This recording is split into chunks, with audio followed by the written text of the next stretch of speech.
all those things, I mean, you think like, oh my God, I missed the chance. Like this was my chance to become enlightened, and this chance will never come again. And I mean, both of those premises are sort of incorrect, because, like the process, like it's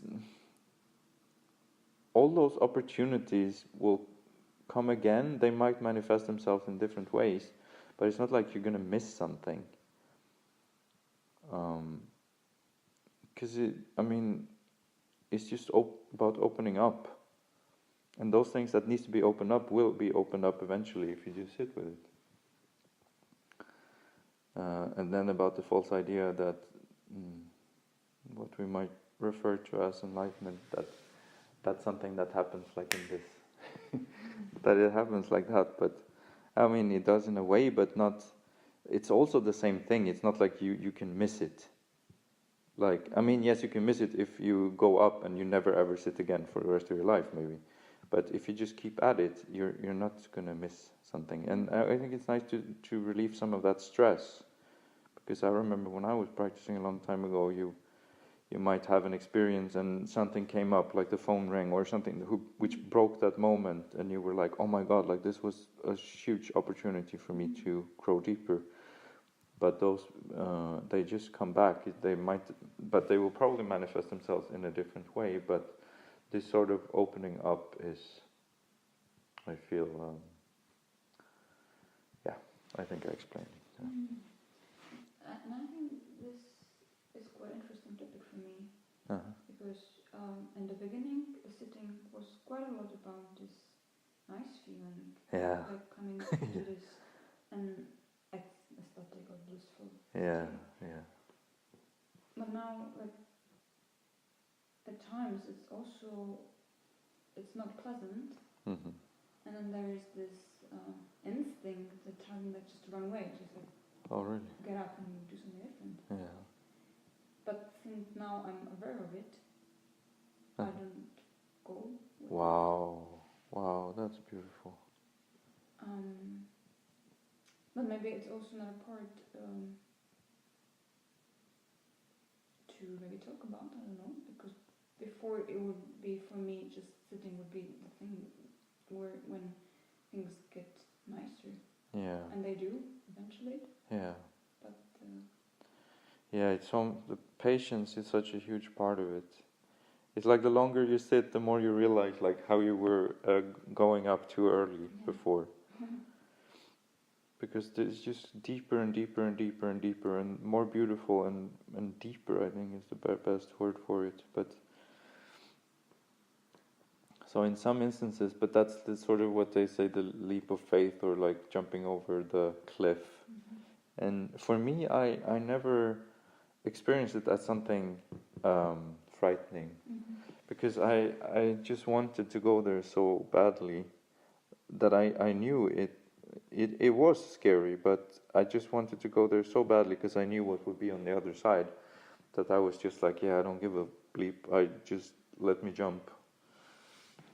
So I was always, maybe that's why things happen quite fast when I was sitting, because always when I would feel fear, I was just like, yes, take me there, like just let me jump, because but it's also this, when you jump, you realize that it's just this mirage, this fear just disappears instantly, and it's the complete opposite, and you feel so amazingly, or so good.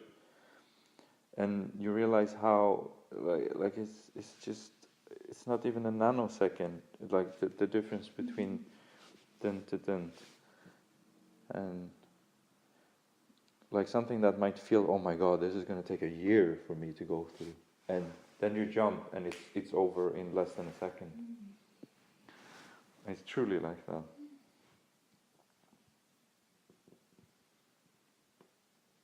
But I mean, time is such an important factor, I feel, in sitting, if you really want to do it seriously. Because if you just sit for 10-15 minutes, that's a nice thing, and it's very helpful, especially if you live in the world, the working world or whatever.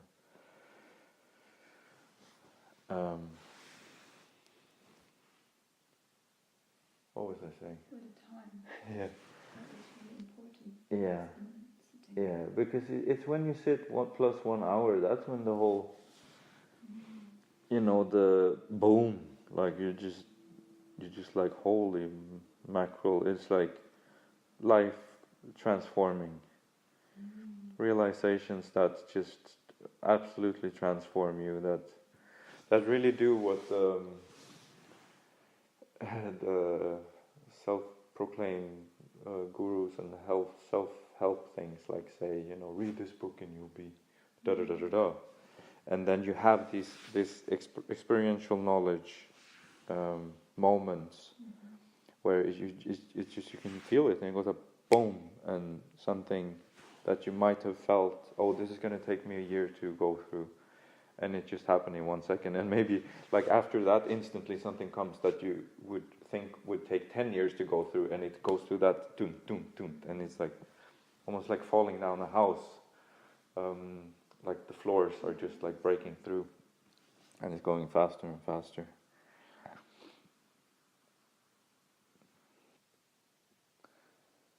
It's so cool how silence is so powerful in breaking up the mind, or how you want to call it.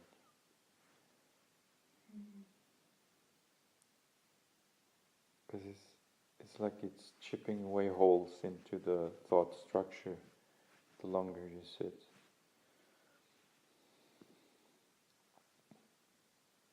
I think perhaps because the attention the silence is moving in greater and greater, and attention or awareness is increasingly to silence and not thought, and then the mind and the body even sort of recognizes that this is the natural state, and this hoo-ha and paying attention to the carousel mind is just so much nicer to not do that and to just bathe in the silence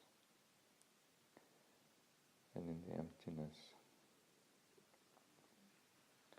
Because that silence is truly what every single person is looking for. Everything that any kind of human activity is to feel like that you do in that space, where everything is 100% complete, and it could not even lack one. I mean, it's just, that's it. It's like being in the womb.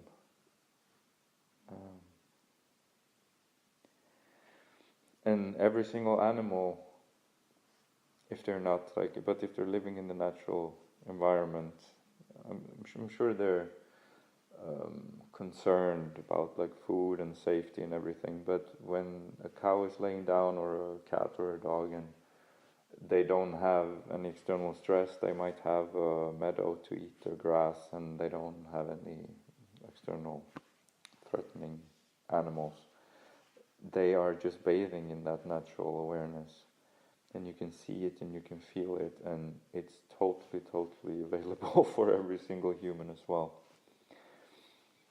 And yeah,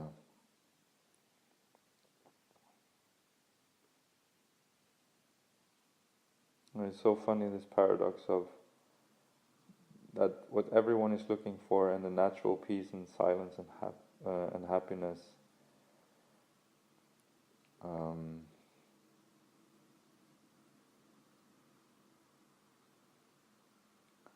What was it?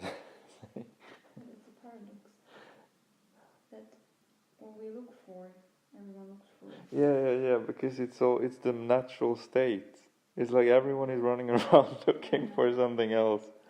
And even in this spirituality, or you want to call it, oh my God, this teaching, this thing, this will truly be it. And all this pursuit standing in the way of the natural peace and happiness that is literally, like in your eyes, like not even in front of your eyes, it's in your eyes, it's everywhere. It's just your feeling of being alive. Take away everything else, and that's it.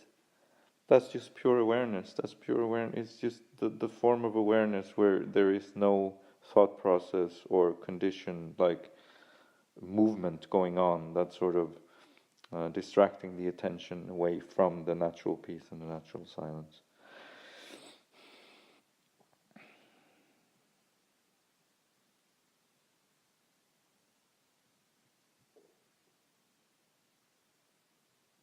But like all this human pursuit through civilizations and everything, and all we ever want to do is feel like a cow laying on the like chewing the grass, or a cat laying in the sun, or a dog just being. And it's so readily available. It's ridiculously how readily available it is. It's literally here. Everyone is experiencing it right here, right now.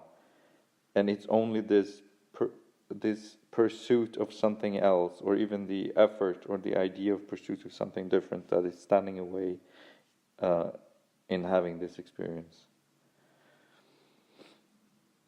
And truly, silence is so effective in sort of chipping away the structures of the conditioned mind, and to have the natural peace just manifest itself, which is the foundation of the whole thing.